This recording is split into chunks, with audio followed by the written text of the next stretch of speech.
Oh, cut it out. Oh, thank you. Wow. Wow, thank you. Thank you so much. Yeah, I know you only did that because Rick said, I know. And thank you, Rick. Nice to see you again, Rick. I don't, what is this, the third time I guess I've been here with you guys? I always have a fabulous time when I come out, but I always get lost. I mean, I was driving for about 15 minutes in your parking lot, and I was told that there was a special parking place just for me. They said, just find the parking space that has the label guest speaker on it, right? I never found the parking space. In fact, most of the time I was driving, I couldn't even see the worship center. I parked by a yurt in Tibet. And then I took the Trans-Siberian Railway and headed for the horizon to the glow. You know, in the last 20 years, I've experienced a kind of a seismic shift in my own thinking about how evangelism works. And there, in a certain sense, and I'll need to qualify this in a few moments, but in a certain sense, I don't do evangelism anymore. But you think about how evangelism usually works, or how we think about it, all right? We think about, we should go out and do some evangelism.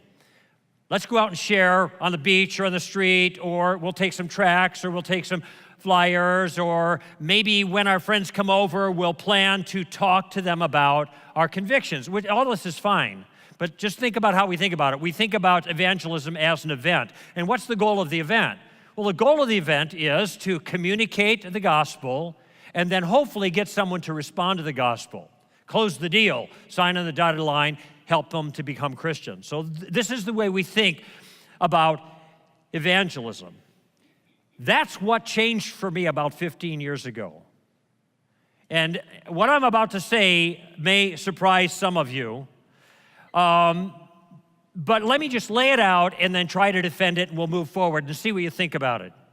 I almost never have it as a goal. I've been a Christian 41 years and like 3 weeks. And I have been an active Christian that whole time, engaged in trying to make a difference, being faithful for the kingdom. Yet I almost never have it as a goal. I don't actually ever have it as a goal when I'm involved in a conversation that I hope will maybe lead to spiritual things. Somebody I meet on the airplane, in a store, a waitress at a restaurant, friends, whatever. I never have it as a goal to lead that person to Christ. Boy, that's different, isn't it? In fact, I don't even have it as a goal to get to the gospel in the conversation. Now, do I want that person to come to know Christ? Absolutely. Do they need the gospel in order to be able to do that? Sure, the gospel is the power of God to salvation to everyone who believes. I understand that, but I know in our culture right now, things have changed so dramatically in the last 20 years that the style of evangelism that I was brought up with in the Jesus movement when I became a follower of Christ, it is not appropriate for our culture hardly anywhere anymore for a couple of reasons. For one, people don't understand our message. We talk about Jesus, we communicate the words that we understand in terms of the gospel, and they don't understand those words. They just don't get it. I told somebody that Jesus died for his sins, and the guy said, gee, I'm sorry to hear that. Has he gotten better? You know, he did not understand at all. And I think sometimes we actually aren't able to explain it well because we don't have a very deep understanding of that either. So that's one problem with kind of getting to the gospel quickly. Another problem is that we've gotten a lot of bad press in the last 20 years, and it's bad press that I don't think we deserve. But it's out there, okay? I'm not saying this to be whining or complaining. I'm just saying I understand what we're up against. About 5 years ago, I got a call from Newsweek or one of the, I think it was U.S. News and World Report. They did an interview with me on the phone, reporter. Actually, we talked a lot longer than he thought, maybe about an hour and 15 minutes, got lots of good stuff that never, not a word, made it into the article. But I had raised the point with him. He had an agenda, and he asked me, why is it that you Christians only talk about abortion and homosexuality? That's all you guys care about. And this was right after Katrina. I said, that isn't all we care about. That's all you write about. I'm in a different church every single weekend, and in every church I'm in, they are sending people all over the world, just like your church is doing, to make a difference in the lives of those in need. Everybody was doing something in Katrina, you know that. But where was the big cover story in Time magazine about that? It wasn't there. Now, I don't expect to get the good press. I just don't expect it. The world isn't like that. Jesus said, they didn't like me, they're not going to like you. So I understand that. But what you do need to understand is this is what we're up against, okay? So that's another problem, kind of getting right to the gospel. Finally, if I told you that what was expected of you in doing evangelism was to make it as a goal to get to the gospel, try to close the deal, sign on the dotted line, you'd smile and say, praise the Lord, and take notes, and then you wouldn't do it. And I know why you wouldn't do it. It's because the idea of going that distance is just really discomforting.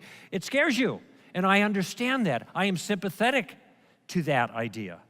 But because it scares you, if that's what you think is expected of you, you never get off the bench. And then you feel bad about not getting off the bench, and then the work doesn't get done. And so what I did in my own life is I kind of had an epiphany. And I'm just going to tell you what that is, because this you can take to the bank if you think about the consequences. Evangelism focuses in on harvesting, by and large. This is our attitude, our perspective. I realize, though, and here's the epiphany, that before there can be any harvest, there has always got to be a season of, let's just call it gardening. Huh? Let me say it again, because it's really important. Before there can be a harvest, there's got to be a season of gardening. Do we need harvesters? Absolutely, we need harvesters. When the harvest is ready, when the fruit is ripe, actually harvesting is easy. You bump up against the fruit, it falls into the basket, wow. But in order for fruit to be ripe, there's got to be gardeners that aren't harvesting, they're gardening. And I have a suspicion that most of you, and I know me, are not harvesters. I suspect you're gardeners, and you never thought of yourself as a gardener, and so you never got off the bench to be part of the whole enterprise, playing an absolutely vital part that you need to play in order for there to be a harvest at all. Now, with that little insight in mind, I just want you to think about John 4, which I had not really noticed this quite this way until about a year ago. I know in Corinthians, Paul says that we should, Paul planted, Apollos waters, God causes the increase. So we've got that agricultural metaphor working there, and we understand, okay, yeah, some people plant and water. But in John 4, this is the woman at the well. Jesus is talking with her. They have their conversation. She goes away. The disciples come back. They got some food for Jesus. And Jesus says, you say there are 3 months or 6 months, and then comes the harvest. I say to you, look, the fields are white with harvest. Now, I personally don't think that Jesus means or meant there that every field is always ripe for harvest, because that simply isn't the case. But that field was ripe for harvest then. In fact, he was probably looking across the field at the people coming, being brought by the woman that Jesus had talked to, and there's the white robes flowing as they come across the field. So there's a visual he was trading on. And then he says this, you are about to reap where you did not sow. Catch the two groups, reapers, sowers, harvesters, gardeners, so that the one who reaps and the one who sows can rejoice together. Jesus is acknowledging the role of the team, and that the team isn't just harvesters. The team includes those who sow as well, and I suspect there are many, many more sowers, gardeners, than there are harvesters, and that means if you're uncomfortable with the idea of closing the deal, that means there's a place you still can play. And so I adjusted my goal. I don't try to close the deal. That's not what I'm after now. What I'm after is something different. I was at Texas A&M about 4 weekends ago, and I gave a talk to the audience, and I started my talk in the same way that I start every talk with a secular audience. I mentioned that I was a follower of Christ, that my life has been deeply changed by an ancient teacher. His name is Jesus of Nazareth. But I wasn't there to convert them. Kind of feel a collective sigh of relief, right? I said, no, I have a more modest goal, I told them. I just want to put a stone in your shoe. Right? I want to annoy you in a good way. So they're chuckling like you are because they expect a Christian to annoy them. So I said, okay, I'm your guy. But you'll thank me for it. I want you walking out of here, I told them, with something I said kind of sticking there and bothering you, because I'm convinced that Jesus of Nazareth is worth thinking about. You see, this transformation in my thinking, and it has, when I say transformation, it isn't just a transformation in thinking, but it's a transformation in effect. And I've seen the same thing with other people who I've suggested, consider this as a way of approaching it, absolutely blossom. This change reflects for me the difference between thinking of oneself as an evangelist. For a lot of us, that's kind of an uncomfortable thought, right? Evangelists are great, thank God for them, but most of us don't think of ourselves like that, but we think we're supposed to be, and so now we just feel bad. I don't think of myself as an evangelist, even when I'm doing evangelism. I think of myself as an ambassador. Because an ambassador is an entirely different way, it seems to me, of approaching this enterprise. I don't try to close the deal.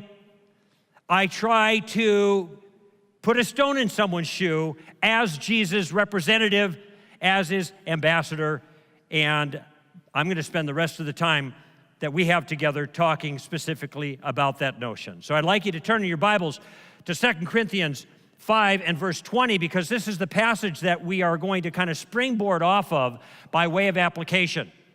And while you're doing that, I know there's a question that's coming to some of your minds based on what I just said. Because I just said that I don't even do evangelism anymore. I don't think about closing the deal or leading people to Christ. And what you're wondering is, does this guy ever get to the gospel in his conversations with people, you know? Where does the gospel proper fit into the way you approach things as an ambassador? So let me answer that question real quickly to set this concern aside. Here's my response. And actually, in the next service, I'm going to go into a lot more detail on this. My response is, I get to the gospel whenever I want. And what I mean by that is, I don't feel artificially forced to squeeze the gospel into every circumstance, whether it seems appropriate for the nature and the flow of the conversation or not. I have as a commitment, front and center, to be an ambassador for Christ. I'm out there, I'm not hiding in the closet. This isn't an excuse for me to do nothing. This is a rationale to change an approach so I'm more effective, and hopefully encourage you to be more effective as well. So that now I am more alert to circumstances, trying to know how I should respond to each person. Colossians chapter 4. I'm seasoning my words with salt. I'm trying to conduct myself with wisdom in every enterprise. And when the circumstance seems to be appropriate to bring some particular piece of the gospel into the discussion, I'm there.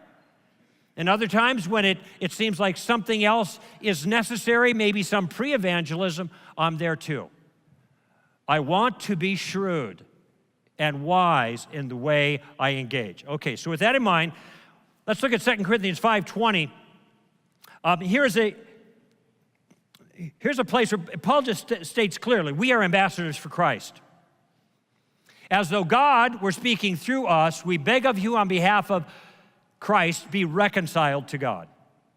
All right? Now, in this sentence, verse, sits in a paragraph in which the word reconcile appears 5 different times. So we know Paul is talking about this whole enterprise of bringing the world back to him and under his proper authority and into his kingdom as a part of his family. That's what this is about. And so Paul understands that he is a representative of the sovereign. Notice that Paul says that we already, as followers of Christ, already are ambassadors. Whether we know it or not, whether we think about it or not, we are already representatives of Christ, for good or for ill. Now, I've been here before, but for some of you, you have no exposure to stand to reason. And so whatever you get tonight is going to be stand to reason, for good or for ill. That is, if you like me, you'll generalize to the organization that I represent. And if you don't like me, you'll generalize to the organization I represent. I mean, that's the way that thing works. Did you ever think that you might be the only living Bible that some people ever read? You're it.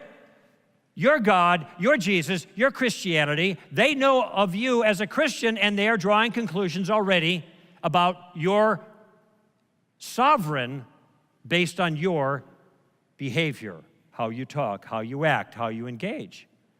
When I realized that, it kind of occurred to me, maybe I ought to pay some attention to being a better ambassador.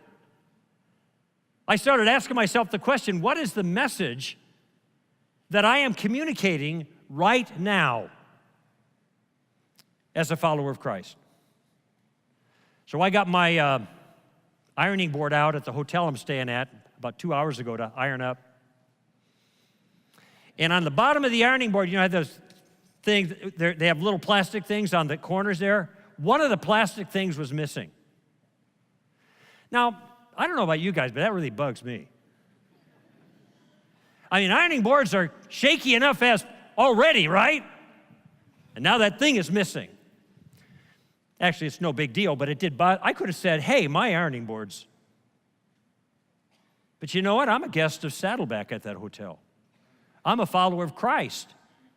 I could have offered a legitimate complaint, and what would it have looked like? Oh, that is just another annoying Christian, right? I did not want to take the chance. Why? Because I'm an ambassador for Christ. So there are a lot of things as ambassadors we're just going to overlook, right? Even if they're justifiable concerns, because we want to represent our sovereign well. And I'm asking myself not just how do I come across right now, or in the hotel down the road, or in the restaurant, but how am I coming across to my 9-year-old or my 6-year-old? I know you're thinking, that guy looks pretty old to have a 9-year-old and a 6-year-old. Well, I'm 64, so you can pray for me. They're pretty good kids, though. And people say, yeah, wait till they become teenagers. Ooh. I say, if I'm lucky, I'll be dead by then. No, I have to think about that with my wife. What am I communicating about God in this moment as an ambassador everywhere? So ambassadors are 24/7, all right? We are ambassadors for Christ. It's as though God were speaking through us.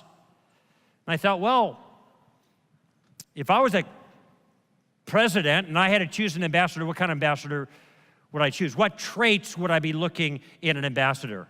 And as I thought about it, and if we had all day long in a smaller group, we could take recommendations from the audience and write down qualifications, characteristics of things that you think would be good for an ambassador representing you to have.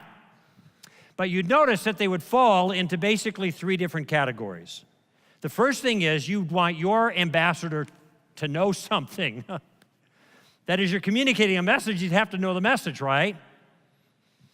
So the ambassador would have to know something about the message you're trying to communicate, but what if you're sending the ambassador, say, to France? What might it be good for your ambassador to also know?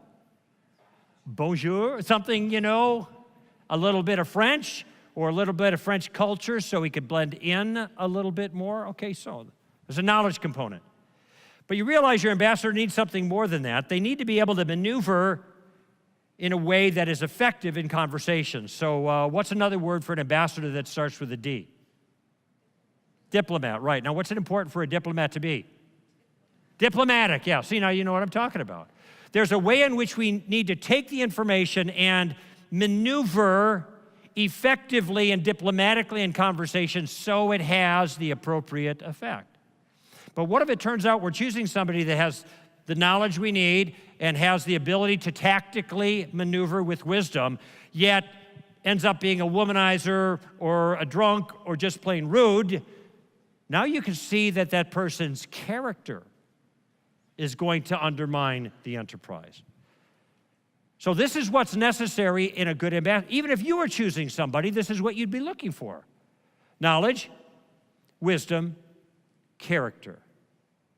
Now here's the way it stands to reason that we characterize those three things, because our organization is all about producing a certain type of individual that we call an ambassador. We say knowledge is an accurately informed mind. An accurately informed mind. Wisdom is an artful method. And character is an attractive manner. Knowledge and accurately informed mind, wisdom and artful method, character and attractive manner.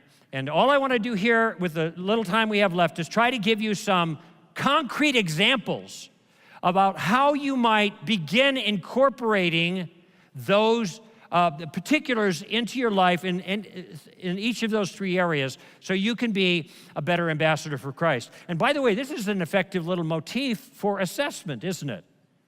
You have an engagement with somebody, and after you're done, you're talking about spiritual things, whatever, and you think, man, that did not go well. Well, what went wrong? Was it a knowledge issue? Was it a maneuvering tactical issue? Was it a character issue? Now you've got a way to assess and a way to think about how you might grow and be more effective.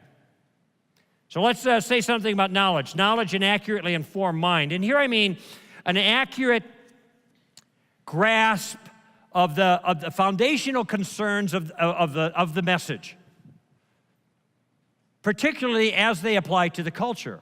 So we've got a message, we're in a culture, we've got to be able to speak this message in a way that makes sense to the people that we're speaking with.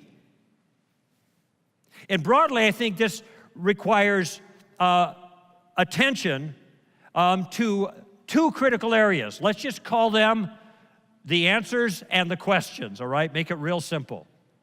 The answers and the questions. We got to know the answers. Now, the answers, I mean, when I talk about the basic answers regarding the gospel, one would think that this is pretty straightforward, and I think it is, but I just have to say, and I'm not trying to beat up on anybody, I'm just making a reflection. My observation is that the body of Christ is woefully deficient in their ability to communicate the basic view of the world of reality from a Christian perspective in language people can understand. It troubles me when I talk with them. In fact, I think a lot of folks have difficulty with their own Christian life because they don't understand Christianity, which is to say, by the way, they don't understand reality, because Christianity is a picture of reality, okay? I'm working on some material right now. It's called Credo. And in Credo, I believe, the story of reality, I've got 5 points that outline the Christian story and basically the Christian worldview. And it's a timeline and a storyline. And I'll give you the 5 words. You can think about it. I don't have to even teach on it, because when you get the 5 words, you'll be able to see how this works as a plot line of the Christian story. Here are the 5 words: God, man, Jesus, cross, resurrection. Let me say it again. God, man, Jesus, cross, resurrection. You see there's a temporal order there, right? There's also a logical order. God made the world. He made man to be in friendship with him. Man rebels. Therefore, God sets up a rescue operation. He becomes a man in the person of Jesus. Jesus accomplishes something on the cross that determines the destiny of every human being at the last resurrection. There's our story. By the way, I bet you can all recite it now without even looking at your notes. No pressure, but my 6-year-old can do it, so let's try it. Who's first? God. God, man, Jesus, cross, resurrection. So you just file that away, because that's a way of organizing, explaining to other people the drama of history, because there it is in 5 words. But that's something you need to know. You need to know about the answers. You also need to know something about the questions. That is, what are the areas that the church is under attack in a sense, intellectually from the rest of the culture. And I'm just going to tell you, I'm so glad for these kinds of weekends that you guys have been having for a few years now, because the church is getting hit by a full court press in every single area that Christianity is vulnerable to. And by the way, it's vulnerable in a lot of areas. Well, that sounds weird. Well, yeah, think. Our story begins in the beginning, God, right? If there's no God, there's no story. We're vulnerable there. We're Christians. We follow Jesus. If there was no Jesus, we're out of luck. Paul says if there was no resurrection, people should feel sorry for us.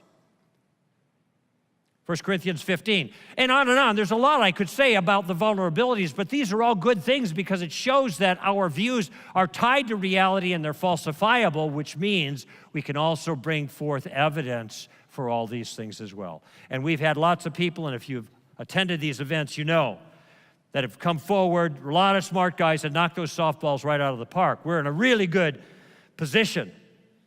But I want to offer a couple of very quick verses, 2 verses that kind of show 2 different aspects of the responsibility we have here in the area of knowledge of the answers and knowledge of the questions. And the first one is Colossians chapter 2, verse 8. And here's what Paul says in Colossians 2. Paul says, do not be taken captive by philosophy, and he doesn't stop there.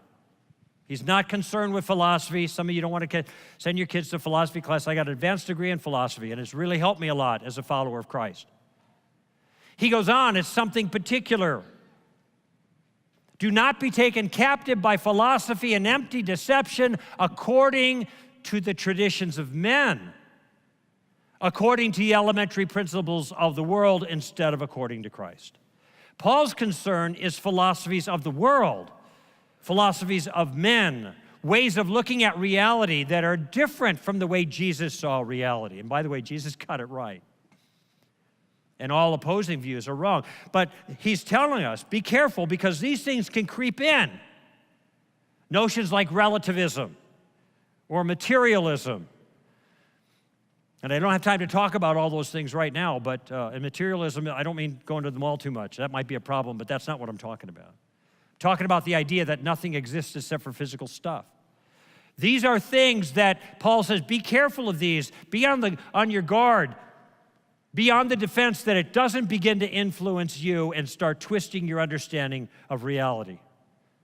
But he also says not just be on the defense to guard against it, he also says in another place be on the offensive. And you find this in 2 Corinthians chapter 10, I think, verses 3 through 5. There it is, yeah. 2 Corinthians 10, 3 through 5. And here's what Paul is talking about spiritual warfare here, and he's talking about the weapons that we have. And he says, our weapons are not of the flesh, but they are divinely powerful. Well, that's good. Glad for that. What weapons are those? And he says in the next verse, we are tearing down speculations. What's a synonym for speculation? Theory? We are tearing down speculative theories in every lofty thing raised up against the knowledge of God. And we are taking every thought captive to the obedience of Christ. And what Paul is talking about in this passage, I think, is that the weaponry that we have that is spiritually powerful is the weapon of the truth up against the false ideas of the age, which we are to not be taken in by, Colossians 2, but rather oppose and tear down. Now, the tear down language is vital language. That's what's done to the ideas. It isn't what we do to the people who hold the ideas. I'll be getting to that in just a moment. So in this area of knowledge and accurately informed mind, we want to have a knowledge of the answers, get our foundational stuff correct, and knowledge of the questions, be aware of the challenges in the culture that keep people from taking our point of view seriously. And then Paul says, don't you be taken in by those things, but rather try to position yourself so that you can help people to see how foolish those ideas are themselves. And here I'm just going to recommend, since I'm standing in front of you, str.org. Stand to Reason's website, but there are a whole bunch of other websites around that you can jump off of. Websites of people that have been on this stage in the past, because we've got an incredible team of people who have gone through the issues, and there is not a challenge or an issue that has not been answered in a powerful way that has come against Christianity. The answers are out there. You just need the gateway to find them. str.org might be a good gateway for that. Knowledge and accurately informed mind. How about wisdom and artful method?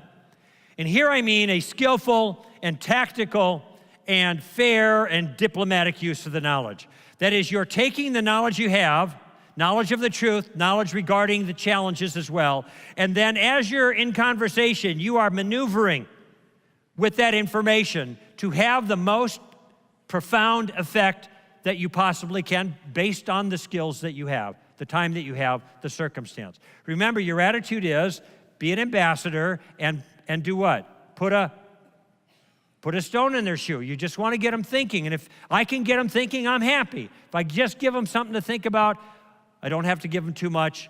I'm part of a larger team with you guys, and God can pick it up from there.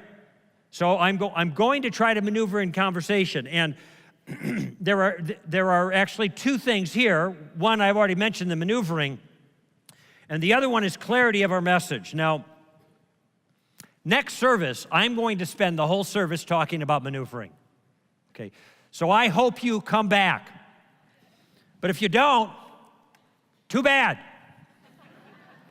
Because I can't say much about it now, but you can read about it right here in this book. It's called Tactics, a Game Plan for Discussing Your Christian Conviction. And this whole book is about maneuvering with wisdom, all right? There's a whole stack of them out there. I'll be out there after the service signing some if you want to take a look at it. This was not like a cheap marketing trick. I just have a limited amount of time, and I do think you'll benefit from it. But I'll tell you the key, and what I'm going to give you next service, and here's my promise, I will give you a game plan that will allow you to converse with confidence in any situation, no matter how little you know or how talkative or educated or aggressive the other person happens to be. I will fulfill that promise within 40 minutes. I promise you. In fact, I did it here about 3 years ago, or maybe it was 4 years ago, but we forget, don't we? So I'll do it again. But the key to that game plan, I'll give you a clue, is asking the right questions. We'll go in detail on that next time. In fact, tomorrow morning, the first service, I'm going to be doing the exact same talk, all right? Take a tip from Lieutenant Columbo. That's what the talk is titled. So that's next hour and tomorrow morning. But I do want to say one other thing about wisdom here. There is that maneuvering tactical element. I'll get into more detail later about that. But I want to talk about speaking clearly, because this to me is a real serious concern. Christians have a very difficult time talking about their convictions without sounding like a religious weirdo, okay? And what ends up happening when other people hear all this religious noise come from, that's what it amounts to them, is just religious noise, okay? Now, I just got off of an airplane a couple of days ago from Kentucky. And when I got on the airplane, you know what the flight attendants always say, right? Here's what they say. Blah, blah, blah, blah, blah, blah, blah, blah, blah. Okay, nobody's listening, right? Because they've heard it before. It's just flight attendant noise. Unless you go on Southwest. Because they kind of mix it up a little bit, don't they? All right, everybody, come on, find your seat, sit down, shut up. You, put that out. You know. You land, we're here, get out. You know, it's just, everybody's laughing because they're listening, right? They hear something they didn't expect to hear. Okay, so here's my suggestion to you. As a Christian, what's our A word? What's this talk about? Ambassador, thank you. As a Christian ambassador, I want you to watch your language. I don't mean not using dirty words. I hope you're not doing that anyway. That's not what I'm talking about. I want you to be aware of the religious words that pepper your language when you're trying to communicate something about your convictions. Notice I didn't say faith. but I said convictions. Why? Because I got rid of the word faith. I found a synonym that didn't sound overused. I don't talk about somebody having faith in Jesus. When I say faith, what people hear is blind, leap of. That's what they hear. They automatically insert those words. I don't want them to do that because my trust in Christ is not based on a leap, a blind leap. So I find different words like trust. I find different words like conviction. I find different words like sovereign, like we are rebels against the sovereign, and the sovereign's angry, and we're guilty of sedition. Even when I talked to that audience there in Corpus Christi at Texas A&M a couple of weeks ago, no religious language. I avoid it like the plague because I don't want people to yawn when I start talking about those things. Oh, more religious noise. I want them to sit up and take notice because they haven't heard it quite like that. Why did Jesus of Nazareth come? He came because God initiated a rescue plan. Never heard that before. Now I've got a listening audience, okay? So I want you to watch your language in that regard as a good ambassador for Christ. Knowledge and accurately informed mind, wisdom and artful method, character and attractive manner. And here again we have two things. And I think this is an area that Christians have fallen down on a bit in the past. In two extremes. In the area of character, and here I mean an attractive, a mature expression of warmth, attractiveness, personal depth. Whoa, what have we done wrong? We're either too naughty or too what? Or too nice. We're either too naughty or we're too nice. Now, guys like me who like to jabber about our convictions and carry on apologist types, strong opinions, think we're right, usually are, we have a tendency to get a little too aggressive. We're looking for a fight. We want to show people they're wrong. No nudging out here, but you know who you are. Some of you are married to people like that. I don't want to get in a fight anymore. That's my tendency, but my role here is this. If I get in a fight, if I get angry, I lose. Okay? What if I don't get angry, but the other person gets angry at me? If I don't get angry and they get angry, I still lose. If anybody gets angry, I'm going to lose, right? So I'm going to try in my engagements to keep people from being angry, or else I'll lose. Now, that's a good virtue to develop. It takes time, and it's a good principle for marriages as well. Anybody gets bad, you lose. But it's a lot harder to do in marriage than it is in evangelism, but it's a good principle for life, okay? No, I don't want to be a bad guy. I mean, some of us look like we've been weaned on a pickle, We're crabby and not so much in this church, and I have to say this. I tip my hat to you guys. This is a happy church. And I don't mean that in a disingenuous way. I love coming here because they're just a good vibe, But, then we leave. We go to the restaurant. What happened? And so we have to be careful of that. Sometimes we're overly dogmatic. Why can't we sometimes say, that's a good point? To the detractor, the other side, that's a good point. You got me there. Do you think if you give a good point to the other person that maybe next round they'll give you a good point? They'd be more inclined to do that if your point is good? Sure. You want to try to encourage a genial kind of environment. That's basically what we're after here, okay? So being able to say, that's a good point, or maybe even say, I could be wrong. Do you think you could be wrong on anything? I could be. In fact, I know I'm wrong on all kinds of things. I just don't know the things I'm wrong on, but I know that. So wouldn't it be a good thing in conversations to be able to say, I could be mistaken on that. I don't think I am. I've got reasons. I'm not just emoting, but, let's take a shot at it. Let's talk about it. So these are things that you can say that are powerful, that can soften the conversation. So there's back and forth and back and forth. Don't be too naughty. However, beware of being too nice. Some people are so careful of not offending anyone's feelings, they won't say anything modestly disruptive. The problem is that the message we have been entrusted with is more than modestly disruptive, right? Jesus communicated that message. He got himself killed. And people all over the planet are getting themselves killed for faithfulness to that message, even as I speak. If we have a commitment not to ruffle any feathers, we're going to be so nice as not to ruffle any feathers, then we are never going to communicate to people the vital truth they need to know. And then when we do that, we might not as well even be here. Good music and everything, but what's the point? What's the point if we don't deliver the message that we have been entrusted with? Let me sum that last point up in a sentence. I'll say it a couple of times so you get it, because I think it's really you might even be able to tweet this. It might be short enough. Christianity is offensive enough. Don't add any more offense to it. Right? Listen, folks, it's already pretty hard. It's people listen to what wow, that's a lot. That's a bit much. Yeah, it is. I can see that. I understand. That's a good point.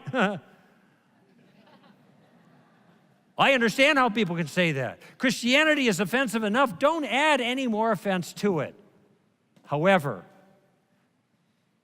we cannot remove the offense that's inherent to the gospel, can we?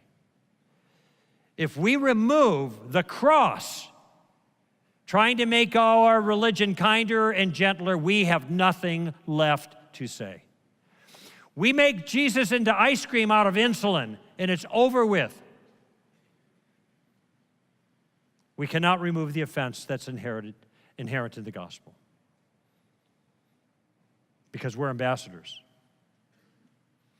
We're God's voice on this planet.